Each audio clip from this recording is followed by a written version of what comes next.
merci de nous avoir rejoints. Vous êtes le cofondateur d'Agorize, donc la startup qui a organisé Hack for Europe.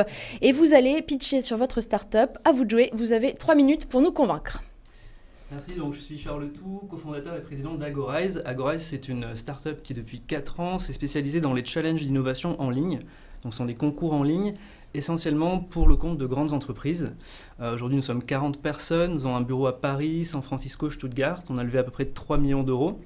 On a une centaine de clients qui vont de Google à Bank of America en passant par HP évidemment, TF1 ou encore la BNP. Et en fait, pour faire simple, on essaye d'éviter aux entreprises, les grandes entreprises en particulier, de finir comme Kodak. Et pour ça, on leur permet d'identifier les concepts les plus porteurs et les talents qui vont leur permettre en fait de les co-développer avec elles.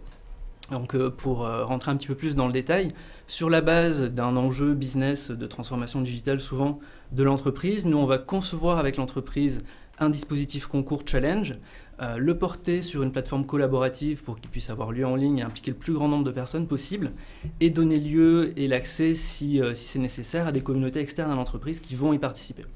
En fait, on a 2 types de challenges, des challenges qui vont s'adresser à des publics externes à l'entreprise, essentiellement des communautés d'étudiants, de start-up, de développeurs informatiques auxquels on est connecté à travers un réseau mondial d'universités d'incubateurs, de plusieurs milliers d'universités d'incubateurs, mais on porte aussi les mêmes dispositifs en interne. L'idée c'est que les talents sont aussi déjà dans l'entreprise, notamment les collaborateurs eux-mêmes qui peuvent participer, prendre part à la stratégie de l'entreprise aux côtés de la direction.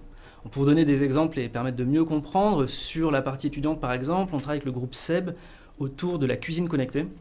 Donc, ce sont des étudiants du monde entier, des ingénieurs qui s'associent à des marketeurs, des designers, des étudiants en sociologie qui forment des équipes en ligne, qui proposent des concepts sur ce thème, l'occasion pour l'entreprise de recevoir de nouveaux concepts, de nouvelles sources d'inspiration et de pouvoir recruter aussi les participants par la suite. C'est une logique assez similaire sur la partie IT, où là on est plus sur une logique de hackathon, comme on l'a fait avec HP. Sur les startups, on est dans une logique de collaboration business. On essaie de connecter des grands comptes et des startups pour qu'elles travaillent ensemble. Et en interne, je l'ai dit, c'est des thématiques qui vont permettre d'impliquer les collaborateurs pour qu'ils prennent part à la stratégie de l'entreprise. C'est de la mise en relation, entre guillemets, premium, de luxe, tout en trouvant des nouvelles idées porteuses. On essaie vraiment de packager la solution pour que ce soit clé en main pour une grande entreprise, que ça matche avec ses besoins, ses enjeux, que ce soit le bon dispositif, la bonne mécanique et le bon public, encore une fois externe ou interne. Et ça marche très bien depuis 4 ans. Aujourd'hui, les projets principalement pour nous, c'est l'international. Donc les États-Unis, l'Allemagne, peut-être le Royaume-Uni bientôt. Et aussi des challenges multi-entreprises sectoriels qu'on initie en ce moment et qui peut-être intéresseront des auditeurs. On en a un qu'on lance sur les fintech, donc technologie de la finance, un sur la santé, un sur les objets connectés, un sur la mode. Donc éventuellement, si des gens s'y reconnaissent, qui n'hésitent pas à nous contacter.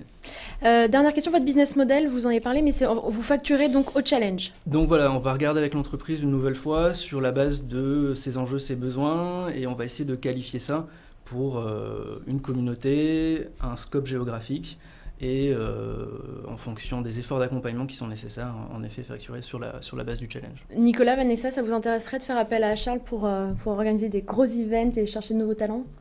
Je pense que c'est toujours intéressant de s'intéresser aux startups qui lancent des nouveaux concepts et qu'on a besoin d'être sans arrêt poussés. Donc oui, je suis toujours à la recherche d'idées. Je pense que c'est l'essence même pour évoluer et ne pas finir comme Kodak.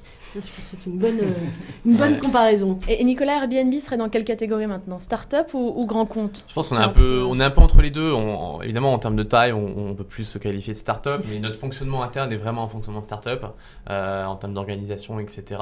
Néanmoins, ce qui est intéressant dans notre concept, je trouve, c'est qu'en tant que dirigeant d'entreprise, on est souvent un petit peu la tête dans le guidon, et le risque de finir comme Kodak, pour reprendre votre analogie, existe toujours, mais on n'en est pas forcément conscient. Et ça, quelle que soit la taille, je pense, de son entreprise. Il ne faut pas se reposer sur ses lauriers. Exactement. On va tout de suite voir les contacts d'Agorize si vous souhaitez être mis en relation. Merci infiniment, Charles. Restez avec nous. On va tout de suite parler de réalité virtuelle avec Thomas Blard.